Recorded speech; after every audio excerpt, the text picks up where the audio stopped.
औज़ुबिल्लाहिमिनश्शैतानिर्रजीम बिस्मिल्लाहिर्रहमानिर्रहीम। I am your chemistry teacher Shahzeb Kiyani. आज हम डिस्कस करेंगे इम्पोर्टेंस ऑफ नॉन मेटल, जिसको हम सिग्निफिकेंस ऑफ नॉन मेटल्स भी कहते हैं। अगर हम नॉन मेटल्स की बात करें तो हमारी ज़िंदगियां नॉन मेटल्स की मरहूने मिन्नत है। अगर हम नॉन मेटल्स की बात करें तो आल्दो नॉन मेटल्स की तादाद पीरियोडिक टेबल के अकॉर्डिंग बड़ी फ्यू है, बड़े कम नॉन मेटल्स हैं मेटल्स की निस्बत। अगर हम पीरियोडिक टेबल में बात करें तो तकरीबन 80% के करीब जो एलिमेंट्स हमें पीरियोडिक टेबल में मिलते हैं वो मेटल्स हैं और बाकी नॉन मेटल्स हैं। तो आप देख सकते हैं कि हमारे पास मेटल्स की निस्बत नॉन मेटल्स की तादाद बड़ी कम है। Yet they are highly significant, लेकिन उनकी अहमियत बहुत ज़्यादा है। ठीक है, they are equally important for human beings, for animals and for plants. ये इंसानों के लिए, ठीक है, ये इंसानों के लिए, ये जानवरों के लिए और ये प्लांट्स के लिए, ये सब के लिए अहमियत के हामिल हैं। इनफैक्ट बल्कि life would not have been possible, ज़िंदगी की बका मुमकिन ही नहीं है without the presence of non metals के बगैर। Major component of earth crust, oceans and atmosphere. सबसे पहले हम बात करते हैं इनके फिजिकली मौजूद होने की। तो जो नॉन मेटल्स हैं ये अर्थ क्रस्ट में, ओशियंस में और एटमॉस्फेयर में मौजूद हैं। जैसे मिसाल के तौर पर ऑक्सीजन एक नॉन मेटल है। Oxygen has highest percentage in earth crust. Oxygen earth crust में मौजूद है, ऑक्सीजन ओशियंस में मौजूद है और ऑक्सीजन जो है ये एटमॉस्फेयर में मौजूद है। ऑक्सीजन अर्थ क्रस्ट में मौजूद है SiO2 की फॉर्म में। ऑक्सीजन ओशियंस में मौजूद है या तो ये H2O की फॉर्म में मौजूद होती है, वाटर की फॉर्म में, या फिर ये फ्री डिजॉल्व्ड ऑक्सीजन की फॉर्म में मौजूद होती है जिसे प्लांट्स जनरेट करते हैं। और 21% ये एटमॉस्फेयर में मौजूद है फ्री O2 गैस और ऑक्सीजन गैस की फॉर्म में। ठीक है, तो O2, SiO2, H2O and O2 इस फॉर्म में मौजूद है ऑक्सीजन इन तीनों जगह पे। इट इंडिकेट्स, इससे हमें पता चलता है कि ये जो ऑक्सीजन है ये कुदरत में किस कदर ज़रूरी है to maintain the balance of for the amount of non metals का बैलेंस भी इसी वजह से मेंटेन रहता है। बहुत सारे साइकिल्स हैं जैसा कि water cycle, carbon cycle, nitrogen cycle है, ये रिप्लेनिश करते रहते हैं, ये इसको बार बार रिन्यू करते रहते हैं। जो नॉन मेटल्स हमारे पास एटमॉस्फेयर में, लैंड, इन तमाम जगह पर मौजूद हैं। अगर हम essential component of living organism की बात करें तो non metals are essential component of the body structure of all the living organism. हमारे जिस्म, हमारी bodies, animal bodies, plant bodies, they are made up of non metals.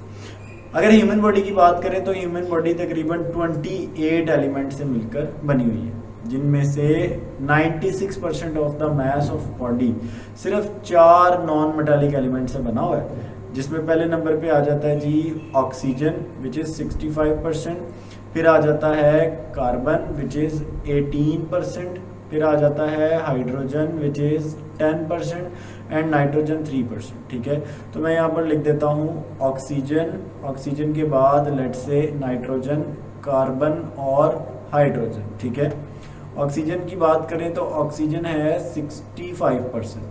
मैं side पे इसके लिए लिख रहा हूँ ताकि आपको ये multiple choice question point of view से अगर पूछा जाए तो आपको याद रहे। इसी तरह से नाइट्रोजन सिर्फ और सिर्फ 3% मौजूद है, कार्बन मौजूद है 18% और हाइड्रोजन की अगर हम बात करें तो हाइड्रोजन मौजूद है 10% के करीब। तो हमारी बॉडी का 96% एक तकरीबन पूरी बॉडी जो है वो किससे बनी हुई है? Non metals. तो 4 नॉन मेटल्स हैं मेनली, इनके अंदर कार्बन, हाइड्रोजन और ऑक्सीजन ये सबसे ज़्यादा काबिले गौर है। Importance for existence of life ओज टू नॉन मेटल्स। लाइफ जो है वो नॉन मेटल्स की मरहूने मिन्नत है। एज विदाउट ऑक्सीजन के बगैर और कार्बन डाइऑक्साइड गैस के बगैर। ऑक्सीजन के बगैर एनिमल सांस नहीं ले सकते, ऑर्गेनिज्म सांस नहीं ले सकते, और कार्बन डाइऑक्साइड के बगैर फोटोसिंथेसिस का प्रोसेस मुमकिन नहीं है। तो आप देख सकते हैं कि respiration of animals and plants possible नहीं है, और अगर यही पॉसिबल नहीं होगी तो लाइफ पॉसिबल नहीं होगी। तो ये गैसेस एग्जिस्टेंस ऑफ लाइफ के लिए, ज़िंदगी की बका के लिए, ज़िंदगी के होने के लिए उनकी मरहूने मिन्नत है। बात करते हैं मेंटेनेंस ऑफ लाइफ की। ऑल एडेबल्स, तमाम खाने पीने की चीज़ें, ठीक है, एडेबल्स कहते हैं खाने पीने की चीज़ें। लाइक ईडेबल्स में मौजूद होते हैं carbohydrate, proteins, fats, vitamins, water, milk etcetera. ये तमाम चीज़ें जो कि हमारी बॉडी की अफजाइश, ग्रोथ के लिए ये हमारी बॉडी की अफजाइश के लिए, ग्रोथ के लिए, डेवलपमेंट के लिए, बढ़ोतरी के लिए are made up of non metals. ये सारी चीज़ें जो हैं ये किससे बनी हुई हैं? नॉन मेटल, जैसा कि कार्बन, जैसा कि हाइड्रोजन और ऑक्सीजन। याद रखें जितने भी लिविंग कंपोनेंट के अंदर बायो मॉलिक्यूल्स मौजूद होते हैं, ये तमाम तर bio molecules organic in nature होते हैं, ठीक है। और जितने भी ऑर्गेनिक इन नेचर कंपाउंड्स हैं, सारे के सारे ऑर्गेनिक इन नेचर आम तौर पर मेनली कार्बन से, ऑक्सीजन से, हाइड्रोजन से और नाइट्रोजन से मिलकर बने होते हैं। इट शोज, जिससे हमें पता चलता है कि नॉन मेटल्स, ठीक है, जो नॉन मेटल्स हैं दे प्ले, ये किरदार अदा करते हैं, they play a vital role, बड़ा बड़ा अहम किरदार अदा करते हैं मेंटेनेंस ऑफ लाइफ में। हमारी सर्वाइवल के लिए भी नॉन मेटल्स जो हैं वो इम्पोर्टेंट हैं। The essential compounds for survival, ज़िंदगी में मतलब ज़िंदा रहने के लिए, सर्वाइवल ऑफ लाइफ, ज़िंदगी की बका के लिए, ऑफ एनिमल्स एंड प्लांट्स, दोनों एनिमल्स और plants which are made up of non metal जो हैं वो ज़रूरी है। कैसे? जैसे कि water is not only the important mass, हम लोग we are made up of water, the animals and the plants are made up of water, but ये हमें लाइफ प्रोवाइड करता है वाटर, ठीक है। वाटर को we can survive without water for days. हम वाटर के बगैर, हम विदाउट वाटर काफ़ी दिन तक जिंदा रह सकते हैं, but not for a longer period of time. It shortage में कॉज डेथ। तो वाटर की अगर मैं बात करूँ, मैं वाटर को कैटेगराइज करता हूँ यहाँ पर। फॉर एग्जांपल मैं 4 पॉइंट्स बना लेता हूँ, ठीक है। वाटर को कैटेगराइज करता हूँ, इसकी इंपॉर्टेंस तो गिनी नहीं जा सकती वाटर की, लेकिन मैं 4, ये जो हमारे टॉपिक पॉइंट ऑफ व्यू से 4 पॉइंट्स हैं। पहला ये कि water is the building component, ठीक है, ये हमारी बॉडी का बिल्डिंग कंपोनेंट है। बिल्डिंग कंपोनेंट का मतलब है कि हमारी बॉडी वाटर से मिलकर बनी हुई है। दूसरी चीज़, वाटर की अगर हम बात करें तो water is the major part of the building component, ये प्लांट्स और एनिमल्स के लिए ज़रूरी है। दूसरा, ये वाटर जो है हैबिटेट प्रोवाइड करता है। आपको पता है कि जी तमाम तर समुंदर, फ्रेश वाटर, ये सारा हैबिटेट कहते हैं रहने की जगह। तो यहाँ पर ऑर्गेनिज्म रहते हैं, तमाम एक्वेटिक ऑर्गेनिज्म यहाँ पर रहते हैं। फिर वाटर की अगर हम बात करें तो वाटर केमिकल रिएक्शंस के लिए मीडियम प्रोवाइड करता है। हमारी बॉडी में होने वाले तमाम तर मेटाबॉलिक केमिकल रिएक्शंस वाटर के अंदर होते हैं, तो ये तमाम तर केमिकल रिएक्शंस के लिए मीडियम प्रोवाइड करता है, मीडिया प्रोवाइड करता है, जगह प्रोवाइड करता है, ठीक है। और दूसरा, ये हमारे फूड का हिस्सा है। हम जो खाना खाते हैं उसके अंदर वाटर एक अहम हिस्सा है। हम वाटर अपने फूड में ऑब्टेन करते हैं। तो water chemical reaction site, habitat और building component. Importance of nitrogen की अगर हम बात करें तो आप देखें एटमॉस्फेयर के अंदर, एटमॉस्फेयर में अगर हम मेजर 4 कंपोनेंट की बात करें तो एटमॉस्फेयर में हमें टॉप ऑफ द लिस्ट, चले मैं ये 4 कंपोनेंट लिख देता हूँ। पहले नंबर पे हमें मिलता है नाइट्रोजन, दूसरे नंबर पे हमें मिलता है oxygen, after oxygen carbon dioxide आ जाता है, आर्गॉन आ जाता है। चले मैं इसको अगर प्रायोरिटी लिस्ट पे लिखूं तो मैं यहाँ पर आर्गॉन का मेंशन करूँगा और फिर आएगी जी कार्बन डाइऑक्साइड। तो ये जो नाइट्रोजन है it is the essential component, ये मेजर पार्ट है हमारे पास एटमॉस्फेयर का, ठीक है। तो ये नॉन मेटल नाइट्रोजन एटमॉस्फेयर में 78% मौजूद है। It is necessary for the safety of life, ये ज़िंदगी की हिफाजत करती है। कैसे? कि ये कंट्रोल करती है कंबस्चन प्रोसेस को। नाइट्रोजन जो है ये कंबस्चन प्रोसेस को कंट्रोल करती है, मेंटेन रखती है, ये हीट एब्जॉर्ब कर लेती है, जिसकी वजह से हीट बहुत ज़्यादा स्प्रेड नहीं होती। नाइट्रोजन के होने से कंबस्चन प्रोसेस कंट्रोल्ड रहते हैं। तो तमाम चीज़ें, अगर नाइट्रोजन ना हो, हीट एब्जॉर्ब ना हो, तो तमाम चीज़ें सिंगल फ्लेम से ही बर्न हो जाएं।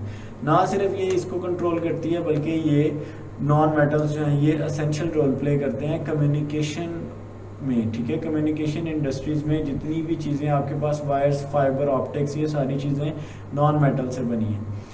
इसके अलावा जो ट्रांसपोर्टेशन, कम्युनिकेशन में, ट्रांसपोर्टेशन में फ्यूल यूज़ होते हैं, वो सारे के सारे फॉसिल फ्यूल्स इस्तेमाल किए जाते हैं, which are major source of energy like coal, कोयला, पेट्रोलियम जिससे पेट्रोल वगैरह हासिल किया जाता है, नेचुरल गैस, ये तमाम चीज़ें नॉन मेटल से बनी है, कार्बन, नाइट्रोजन, हाइड्रोजन, ऑक्सीजन से।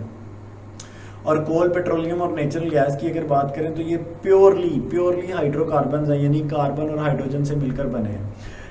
Even the essential component of combustion. और अगर हम कंबस्शन की बात भी करें तो ये देखें, फॉर एग्जांपल कुदरती गैस है CH4, इसकी कंबस्शन कराने के लिए आप इसको लिट करते हैं फ्लेम से, और ये ऑक्सीजन के साथ रिएक्शन करती है और ये कन्वर्ट हो जाती है CO2 प्लस H2O में, ठीक है, CO2 प्लस H2O प्लस इसमें से हीट निकलती है, हीट ऑफ कंबस्शन निकलती है।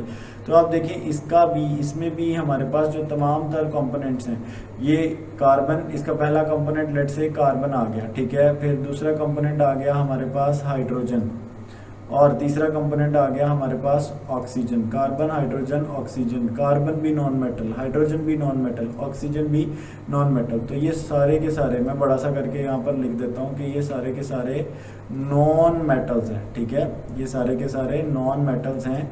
और ये सारे के सारे जो हैं वो कंबस्शन प्रोसेस में, यानी आग लगने के प्रोसेस में, कंबस्शन का वर्ड जहाँ पे भी आएगा इसका मतलब है आग लगने का रिएक्शन, तो ये कंबस्शन प्रोसेस में हेल्प आउट करते हैं। इसी तरह से मोड ऑफ प्रोटेक्शन की बात करें तो नॉन मेटल तमाम तर क्लोथ्स जो हैं ये नॉन मेटल से बने हुए हैं। अब याद रखें, क्लोथ्स जो हैं ये सिंथेटिक फाइबर या आर्टिफिशियल फाइबर से मिलकर बने हो सकते हैं, नेचुरल फाइबर या सिंथेटिक फाइबर से। तो जो हम कपड़े पहनते हैं उसमें या तो नेचुरल फाइबर है, जैसा कि फॉर एग्जांपल कॉटन है, इसी तरह से वूल है, इसी तरह से सिल्क है, ये सारे के सारे नेचुरल फाइबर्स हैं। या फिर सिंथेटिक फाइबर हो सकता है। सिंथेटिक फाइबर की अगर मैं बात करूं तो सिंथेटिक फाइबर होता है आर्टिफिशियल सिल्क, या जैसा कि ये बना हुआ है नायलॉन, इसी तरह से डेक्रॉन। तो ये सारे के सारे आर्टिफिशियल सिंथेटिक फाइबर हैं जो कि नॉन मेटेलिक एलिमेंट से बने हुए हैं। इंडस्ट्रियल गुड्स की अंदर बात करें तो ये हमारी डेली इस्तेमाल की चीज़ें, जैसा कि वुड से बना हुआ वुडन या प्लास्टिक से बना हुआ जो फर्नीचर है। पहले ज़्यादा फर्नीचर, चेयर्स वगैरह, डाइनिंग टेबल, ये टेबल्स वगैरह सारी चीज़ें वुड से बनाई जाती थी। वुड नॉन मेटल्स हैं, carbon, hydrogen, oxygen, nitrogen, sulphur. और अब वुड और मेटल को रिप्लेस कर रहा है प्लास्टिक। तो पैकेजिंग के लिए, फर्नीचर आइटम्स के लिए तमाम जगह पर प्लास्टिक को इस्तेमाल किया जाता है। अच्छा, प्लास्टिक भी क्या है? Non metal. प्लास्टिक शीट्स हर घर में, हर जगह पर ये कॉमन है। बैग्स जो हैं ये भी प्लास्टिक से बने हुए हैं। Plastic pipes non metals, utensils इस्तेमाल की चीज़ें, एंड ये तमाम चीज़ें किससे बनी हुई हैं? All of these things are made up of non metals. अगर हम मेडिसिन की बात करें तो पेस्टिसाइड्स, पेस्ट को ख़त्म करने वाले केमिकल्स, ठीक है, इसी तरह से इंसेक्ट को ख़त्म करने वाले केमिकल, फंजाई को ख़त्म करने वाले केमिकल, जर्म्स को मारने वाले केमिकल, ये सारे भी नॉन मेटल से मिलकर। ये थी जी हमारे पास इंपॉर्टेंस ऑफ नॉन मेटल्स, ठीक है। See you guys in my next video, take care, अल्लाह हाफिज़।